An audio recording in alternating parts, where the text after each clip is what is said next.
కాస్త కొత్తగా ఇంకాస్త మత్తుగా తమాషాగా తూగింది నీ ఆశ.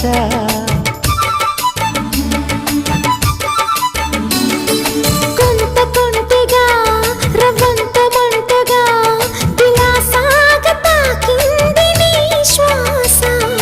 జతలో తగాదాలు పెదవులు పెనవేయగా ఎదలో రహస్యాలు నిద్రను వదిలేయగా గుసగుస భాషలు ఊసులు వినేశా.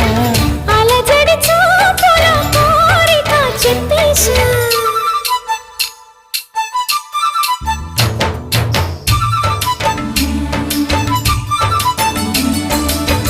అటు ఇటు చూడకే దూర వయసా. ఎటు ఎటు